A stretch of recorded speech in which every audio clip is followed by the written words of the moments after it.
आप सभी को आजादी मुबारक। आजादी के 75 वर्ष पूरे हो चुके हैं। हम 76वें वर्ष में दाखिल हो चुके हैं। झंडा लहराया जा चुका है, भाषण दिए जा चुके हैं, लेकिन अब बात मुद्दों की जानी चाहिए।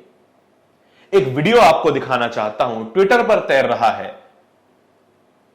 एक छात्र हैं सागर रॉय, एसएससी जीडी 2018 के अभ्यर्थी हैं। उन्होंने एक वीडियो ट्वीट किया है, एक छात्र का ही है। नमस्कार, मेरा नाम है धारण, स्वागत है आपका इंडिया इंटरनेशनल न्यूज पर। यह वीडियो देखिए और इस छात्र की बात को ध्यान से सुनिए। जब से हम लोग दिल्ली में कदम रखे हैं तब से हम लोग को बार बार पार्लियामेंट पुलिस स्टेशन डीसी पे ऑफिस बुलाया जा रहा है, बार बार हमें डिटेन किया जा रहा है। आज भी हम लोग खाना खाने गुरुद्वारा गए थे तो हमारे पीछे पीछे पुलिस प्रशासन। ये छात्र कई दिनों से नागपुर से दिल्ली आने की कोशिश कर रहे हैं कि वे नागपुर से दिल्ली पैदल आ जाएं और सरकार को अपनी बातें सुना सकें, लेकिन सरकार जो है वो बहरी है। वो असल में इनकी बात को सुनना नहीं चाहती। एक बड़ी पुरानी कहावत है, जो व्यक्ति सोया हो उसे जगाया जा सकता है, लेकिन जो व्यक्ति सोने का नाटक कर रहा हो उसे जगाया नहीं जा सकता। 2018 में इन छात्रों ने जीडी पद पर नौकरी के लिए आवेदन दिया था। एग्जाम हो गए, मेडिकल एग्जाम हो गए, फिजिकल भी हो गया और ये छात्र सब पास भी हो गए, लेकिन जितनी भर्तियां कही गई थी उन भर्तियों से 4000 कम अभ्यर्थी ही नौकरी में लिए गए। क्या यह अन्याय नहीं है? यह मैं आपसे बात पूछ रहा हूं। क्या आप खुद से पूछिए कि क्या यह अन्याय नहीं है? कहा गया था कि 60,000 से कुछ अधिक नौकरियां दी जाएंगी, लेकिन भर्ती केवल मिली 54,000 छात्रों को। 6,000 छात्रों का भविष्य का क्या होगा? वो अंधकार में नहीं है। क्या यह अन्याय नहीं है?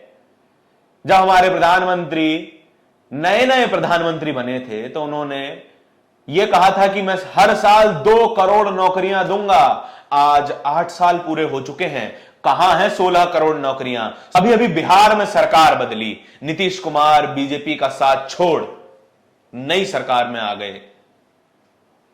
तेजस्वी यादव जब डिप्टी सीएम बने तो कहा उन्होंने कि पहली कलम से 10 लाख नौकरियां दूंगा। तो पत्रकार, दिल्ली के कथित पत्रकार, ये मनुवादी पत्रकार पहुंच गए तेजस्वी यादव के पास और मुंह पर माइक लगाकर पूछने लगे, इतने दिन हो गए, नौकरियां कहां हैं? और 8 साल बीत चुके हैं। इन पत्रकारों की हिम्मत नहीं है कि जिसने 16 करोड़ नौकरियां देने का वादा किया था उससे एक सवाल पूछ लें। सवाल तो जब पूछेंगे कि जब उन्हें सवाल पूछने का मौका दिया जाएगा। मोदी जी इन पत्रकारों को भाव ही नहीं देते, एक प्रेस कॉन्फ्रेंस तक नहीं करते ताकि इन पत्रकारों का अपने ही पत्रकार बुला लीजिए, अपने ही समर्थक पत्रकार बुला लीजिए, सवालों का जवाब तो दीजिए। इन पत्रकारों को भी मोदी जी से सवाल पूछने की इजाजत नहीं है, लेकिन जब इनको नौकरियों की याद आती है तो इन्हें भाजपा छोड़ सारी पार्टियों के नेता याद आते हैं। इनमें भाजपा से सवाल करने की हिम्मत नहीं है। मैं ये नहीं कह रहा कि तेजस्वी यादव से सवाल करना गलत है, कीजिए सवाल। इस देश में हर सत्ता के प्रतीक, हर ताकत के प्रतीक से सवाल किए जाने चाहिए और पत्रकार का धर्म है सवाल करना। अगर आप सवाल नहीं करेंगे तो आप पत्रकार नहीं हैं। लेकिन बात यह है कि सबसे बराबरी के सवाल हों। जो छात्र नागपुर से 1068 किलोमीटर की यात्रा करके दिल्ली पहुंच रहे हैं और उन्हें दिल्ली पहुंचने नहीं दिया जा रहा है, कभी उन्हें आगरा छोड़ दिया जाता है, कभी पलवल से उठा के मथुरा छोड़ देते हैं, बसों में भरकर देश के अलग अलग कोनों में छोड़ आते हैं, लेकिन ये छात्र दोबारा इकट्ठे होते हैं और फिर पैदल चलने लगते हैं।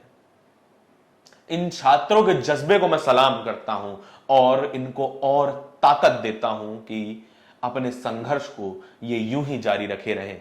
जब सवाल करने की बारी आती है तो छात्रों से सवाल होते हैं कि आप इतनी नौकरियां मांग क्यों रहे हैं? प्राइवेट नौकरी कर लीजिए। क्यों? इस देश में केवल सवर्णों को सरकारी नौकरी करने का अधिकार है? कोई एससी, एसटी, ओबीसी, दलित बच्चा सरकारी नौकरी नहीं मांग सकता? या फिर मेहनत करके, पेपर निकाल के, मेडिकली फिट होके, फिजिकल निकाल के, पूरी तरीके से एलिजिबल होके, तब उसके हाथ में ज्वाइनिंग लेटर नहीं आता, तो क्या वो अपने हकों की मांग नहीं कर सकता?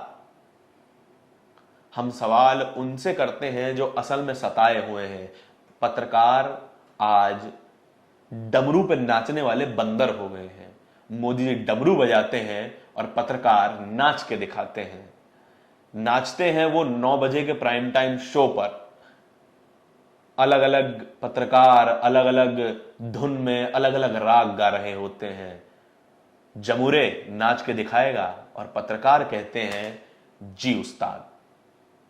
अगर आपको ये वीडियो अच्छी लगी हो तो हमें कमेंट सेक्शन में जरूर बताएं, और ना अच्छी लगी हो, हमारी कोई गलती हो तो भी कमेंट सेक्शन में बताएं। और देखते रहिए इंडिया इंटरनेशनल न्यूज।